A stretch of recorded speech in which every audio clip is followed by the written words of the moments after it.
신명기 16장 보겠습니다.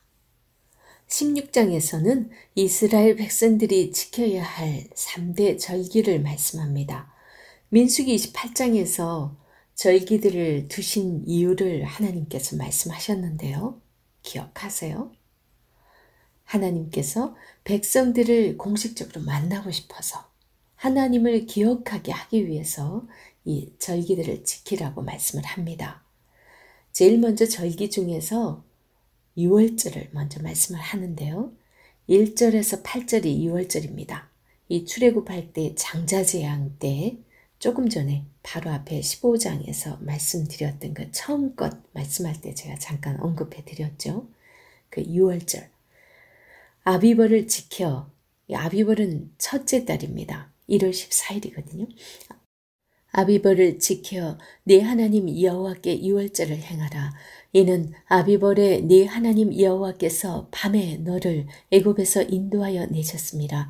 여호와께서 자기의 이름을 두시려고 택하신 곳에서 소와 양으로 네 하나님 여호와께 유월절 제사를 드리되 유교병을 그것과 함께 먹지 말고 이래 동안은 무교병 곧 고난의 떡을 그것과 함께 먹으라.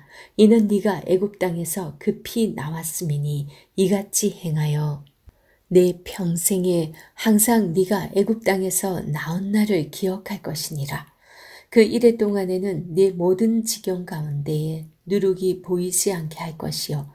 또 네가 첫날 해질 때에 제사 드린 고기를 밤을 지내 아침까지 두지 말 것이며 유월절 제사를 네 하나님 여호와께서 네게 주신 각성에서 드리지 말고 오직 네 하나님 여호와께서 자기의 이름을 두시려고 택하신 곳에서 네가 애굽에서 나오던 시각 곧 초저녁 해질 때에 유월절 제물을 드리고 네 하나님 여호와께서 택하신 곳에서 그 고기를 구워 먹고 아침에 네 장막으로 돌아갈 것이니라. 너는 엿새 동안은 무교병을 먹고 일곱째 날에 네 하나님 여호와 앞에 성회로 모이고 일하지 말지니라. 바로 이 유월절이 구원의 시작입니다. 그래서 절기 중에서도 제일 먼저 말씀을 합니다.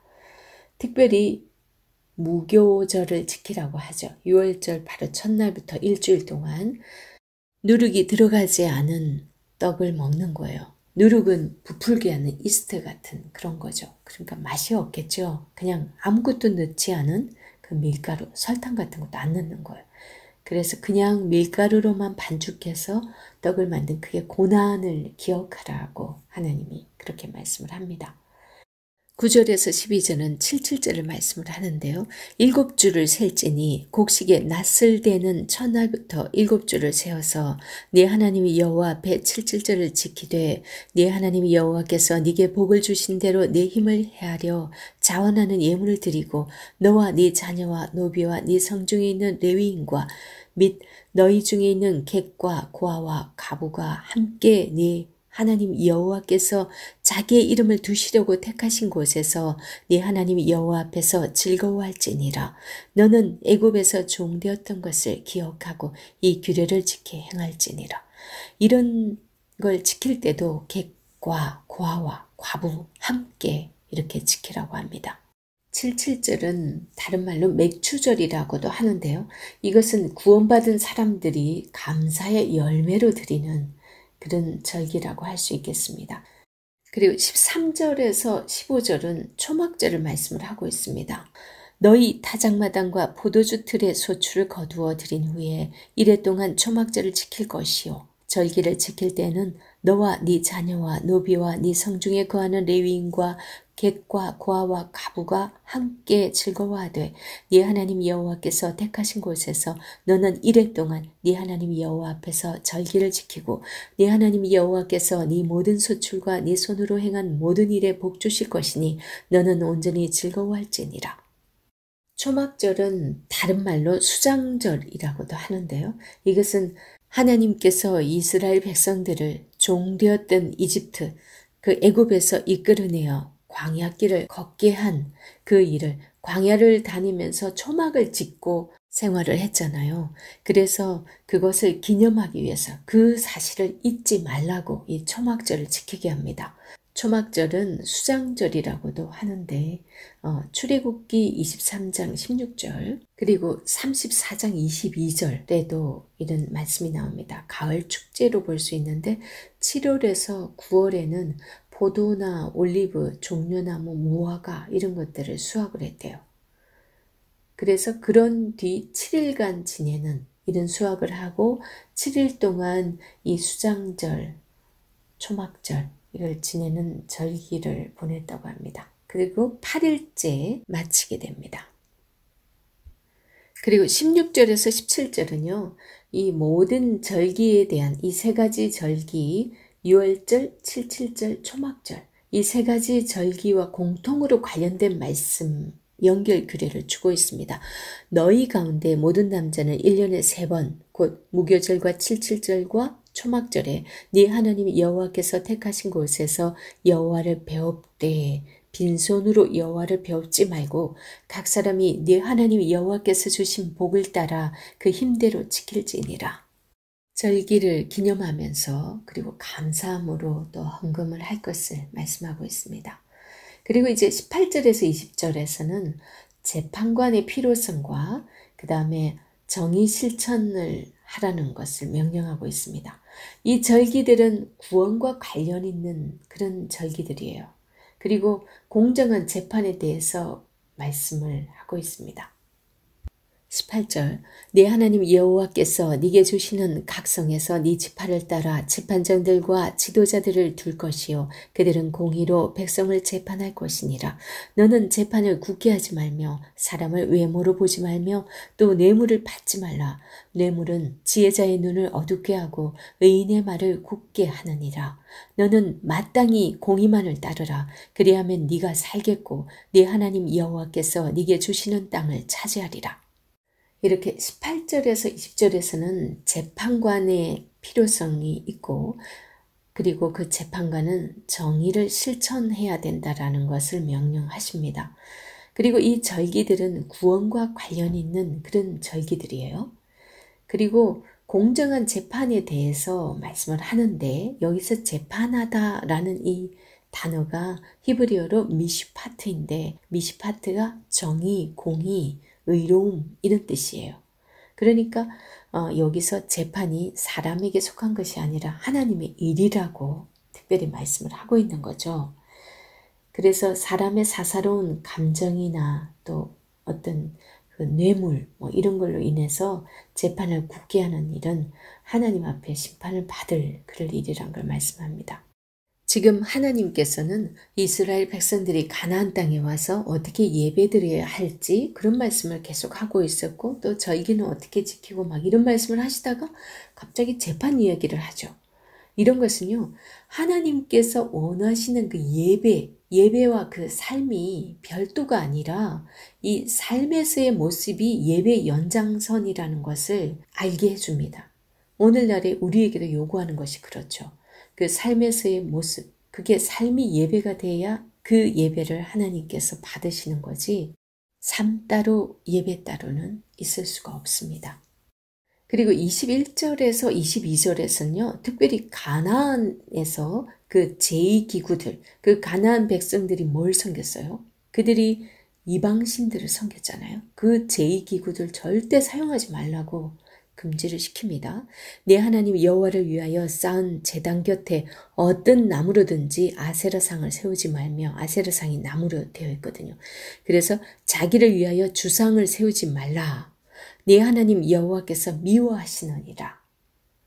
아세라는 여신이 주는 생명력을 상징하는 신인데 그래서 아세라 신이 가슴이 굉장히 많이 달려 있어요. 그리고 주상은요. 이 돌로 된 기둥인데 신의 임재가 그 주상 가운데 있다라고 그들은 생각을 하고서 그것에 이제 절하고 그것에서 제의를 하고 그랬다는 거죠. 그거 다 처부수라고 합니다. 열왕기 하에 21장 3절 4절 보면 므낫세 왕이 그걸 세웁니다. 그리고 열왕기 하 23장 6절에 보면 요시야 왕이 종교 개혁 때 그걸 없앱니다. 하나님께서 이스라엘 백성들이 가나안에 가서 그 우상을 섬기고 할까봐 얼마나 걱정이 되셨는지 그것들 제2기구들까지 어떤 흔적들까지 다 없애라고 곳곳에서 몇 번이나 말씀을 하고 계세요. 하나님의 마음이 느껴지시죠? 이제 17장 봅니다. 17장에서 20장까지는 언약의 중보자가 어떤 분인지를 설명을 해줍니다. 왕, 제사장, 선지자에 대한 그 규례들을 언급해 주는데요. 자, 17장 먼저 봅니다. 흠이나 악질이 있는 소와 양은 아무것도 네 하나님 여호와께 드리지 말지니 이는 네 하나님 여호와께 가증한 것이 됨이니라. 네 하나님 여호와께서 네게 주시는 어느 성중에서든지 너희 가운데 어떤 남자나 여자가 네 하나님 여호와의 목전에 악을 행하여 그 언약을 어기고 가서 다른 신들을 섬겨 그것에게 절하며 내가 명령하지 아니한 이럴 성신에게 절한다 하자. 그것이 네게 알려짐으로 네가 듣거든 자세히 조사해 볼지니 만일 그 일과 말이 확실하여 이스라엘 중에 이런 가증한 일을 행함이 있으면 너는 그 악을 행한 남자나 여자를 네 성문으로 끌어내고 그 남자나 여자를 돌로 쳐 죽이되 죽일 자를 2사람이나 3사람의 증언으로 죽일 것이요 한 사람의 증언으로는 죽이지 말지니라. 이래서 2증인이 생기는 거예요. 이런 자를 죽이기 위하여는 증인이 먼저 그에게 손을 댄 후에 뭇백성이 손을 댈지니라. 너는 이와 같이 하여 너희 중에서 악을 제할지니라. 이 17장에서는 앞에 15장 21절에 보면은 금지해야 될 거를 말씀을 하셨잖아요. 그거에 대해서 좀 더 확대해서 말씀을 하고 계십니다. 그래서 하나님께 드린 제물은 흠이 있거나 결함이 있는 것은 절대 드려서는 안 된다라고 말씀을 하죠. 앞서 가나안 신들을 섬기는 것들을 다 없애라고 말씀을 했는데 그런 후에 이제 이런 구별된 제물에 대한 말씀을 하는데요. 특별한 구별의 그 의미가 이제 2절에서 7절에 우상을 섬긴 자에 대한 그 재판 부분을 말씀을 합니다. 조금 전에 제가 읽어드렸죠. 그 다음에 8절에서 13절은요. 예루살렘 성전에서 열리는 중앙재판에 대해서 말씀을 합니다.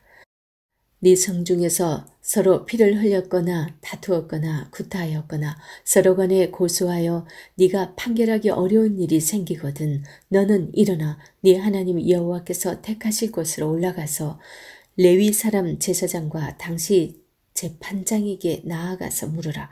그리하면 그들이 어떻게 판결할지를 네게 가르치리니. 앞에서 이제 판결을 절대 굳게 하지 말 것을 말씀을 하셨죠. 그게 이제 하나님께서 거기에 관여하실 거기 때문이에요.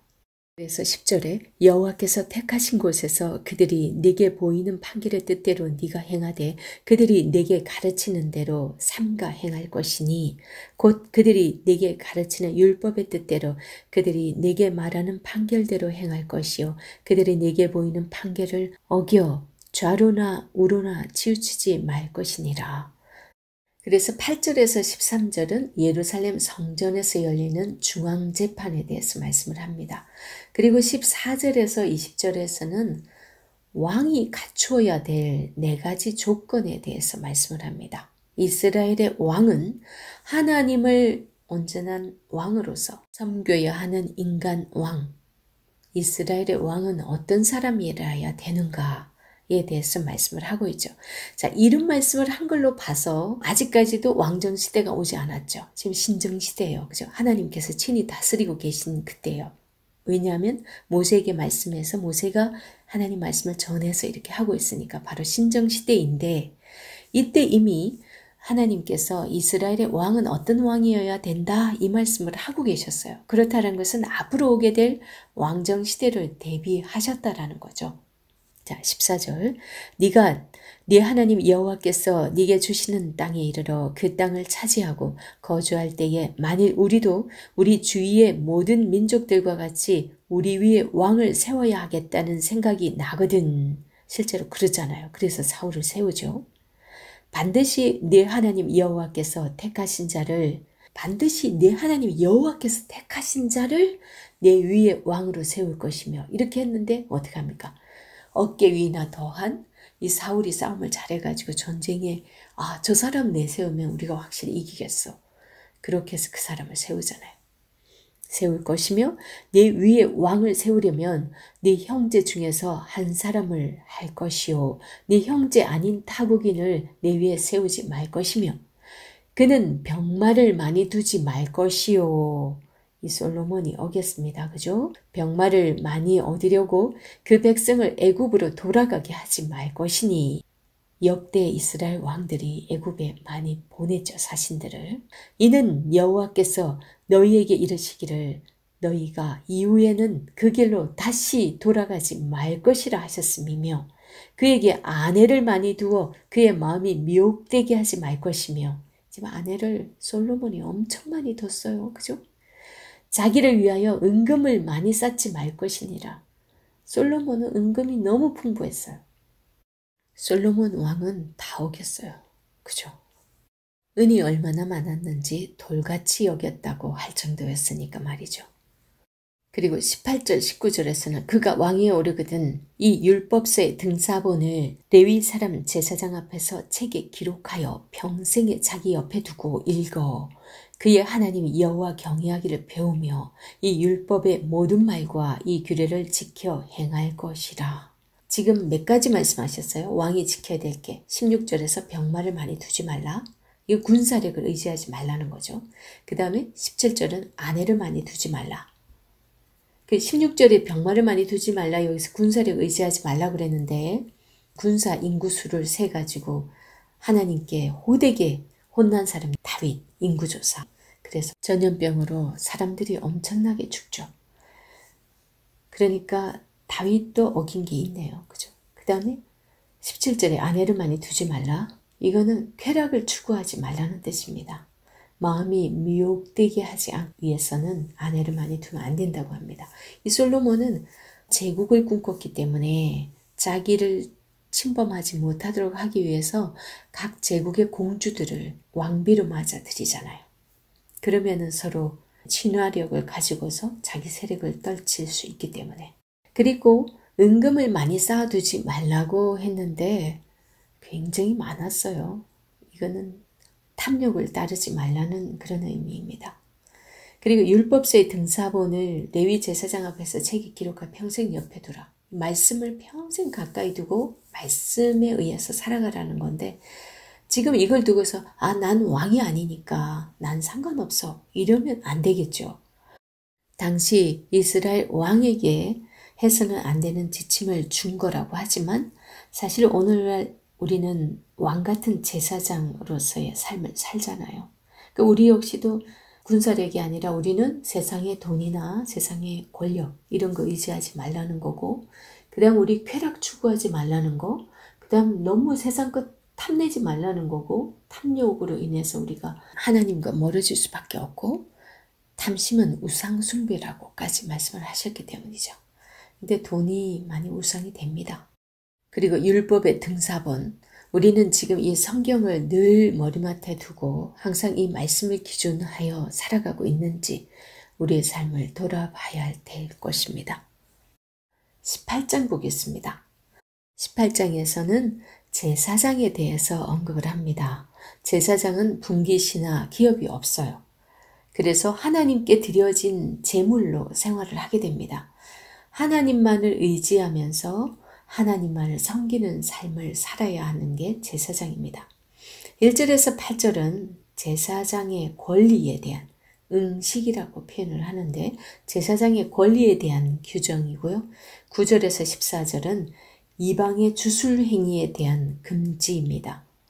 18장 1절에서 8절 한번 봅니다. 제사장에게 어떤 권리를 주셨는지 레위 사람 제사장과 레위의 온 지파는 이스라엘 중에 분깃도 없고 기업도 없을지니 그들은 여호와의 화제물과 그 기업을 먹을 것이라.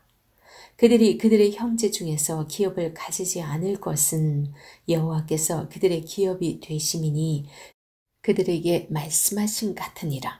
제사장이 백성에게 받을 몫은 이러하니 곧 그 드리는 제물의 소나 양이나 그 앞다리와 두 볼과 위라 이것을 제사장에게 줄 것이요 또 네가 처음 거둔 곡식과 포도주와 기름과 네가 처음 깎은 양털을 네가 그에게 줄 것이니 그들이 그들의 형제 중에서 기업을 가지지 않을 것은 여호와께서 그들의 기업이 되심이니 그들에게 말씀하신 같으니라.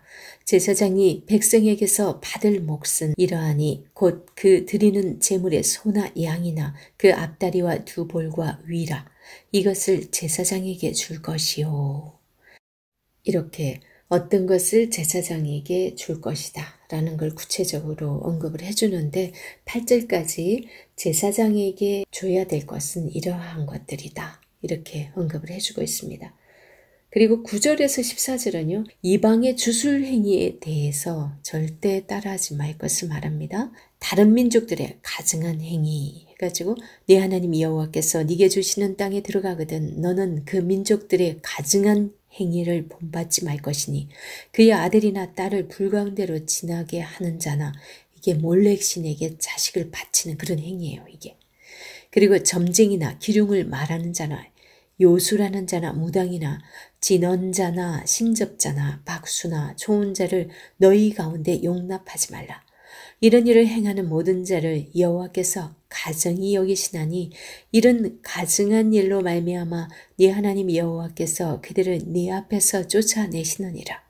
너는 네 하나님 여호와 앞에서 완전하라. 네가 쫓아낼 이 민족들은 기륭을 말하는 자나 점쟁이의 말을 듣거니와 네게는 네 하나님 여호와께서 이런 일을 용납하지 아니하시느니라. 당시 고대 근동의 주술가들은요. 주술에 필요한 교육을 받았고 이 메소포타미아에서는 제2행위들에 대해서 주술 기구들에 대한 많은 문헌들이 발견되었는데 실제로 그런 책들을 가지고 실제 주술 교육을 받았다고 합니다. 그러니까 그런 거 흉내내지 말라고 지금 당부하고 있는 거예요. 그 다음 18장 15절부터 선지자에 대해서 말씀을 합니다. 선지자를 일으키실 거라고 약속을 하면서 모세와 같은 선지자. 선지자는 하나님의 뜻을 대변하는 그런 사람입니다. 15절 내 하나님 여호와께서 너희 가운데 네 형제 중에서 너를 위하여 나와 같은 선지자 하나를 일으키시리니 너희는 그의 말을 들을지니라. 결국은 그분이 예수 그리스도시죠.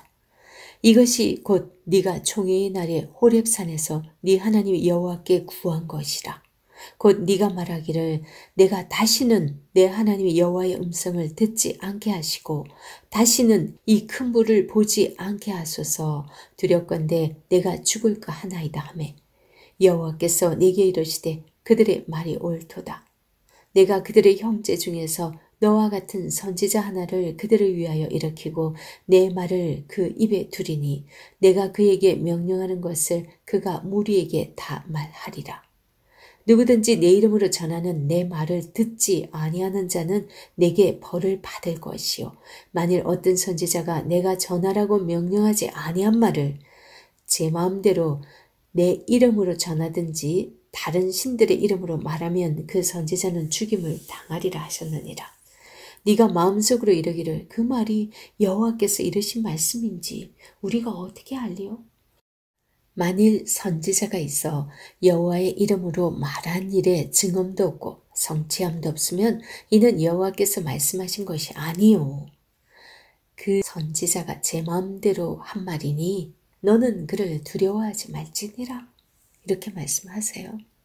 아까 15절에서 나와 같은 선지자 하나를 일으키시리니 너희는 그의 말을 들을지니라. 이렇게 모세가 지금 말씀을 하고 있잖아요. 이게 왜 예수 그리스도이냐면 사도행전 3장 22절에 보면 모세가 말하되 이게 지금 베드로와 요한이 못 걷게 된 일을 고친 후에 베드로가 솔로몬 행각에서 설교하는 내용 중에 이런 얘기가 나옵니다. 모세가 말하되 주 하나님이 너희를 위하여 너희 형제 가운데 나 같은 선지자 하나를 세울 것이니 너희가 무엇이든지 그의 모든 말을 들을 것이라. 이렇게 얘기했다라는 거죠. 예루살렘 성전 옆에 그 솔로몬 행각에서는 유대인들이 지금 거기서 주로 토론도 하고 또 말씀도 전하고 하는 그런 일을 하는 그런 장소인데요. 그곳에 주로 유대인들이기 때문에 모세오경 토라에 대한 거는 그들이 다 알고 있었죠. 그러니까 모세가 나와 같은 선지자가 올 거라고 분명히 예언했잖아. 그분이 바로 예수 그리스도야. 그때 모세가 그 말을 잘 들으라 그랬지. 이제 그분의 말씀을 우리가 전하는 거야. 이렇게 지금 베드로가 얘기하고 있는 거죠. 이런 말씀들을 보면 하나님께서는 몇천 년 후에 보내실 예수 그리스도에 대한 예언도 이 모세를 통해서 하고 있었음을 봅니다. 이런 하나님을 우리가 의지하지 않을 수가 없죠. 아브라함에게 말씀하셨던 일을 성취하시고 또 앞으로 예수 그리스도가 몇천 년 후에 오셔서 어떻게 만국의 백성들을 하나님의 백성으로 모으실 거를 말씀을 하시는 그런 하나님이신데 어찌 우리가 그 하나님의 말씀을 듣지 않을 수 있고 그 하나님의 말씀에 순종하지 않을 수 있겠습니까?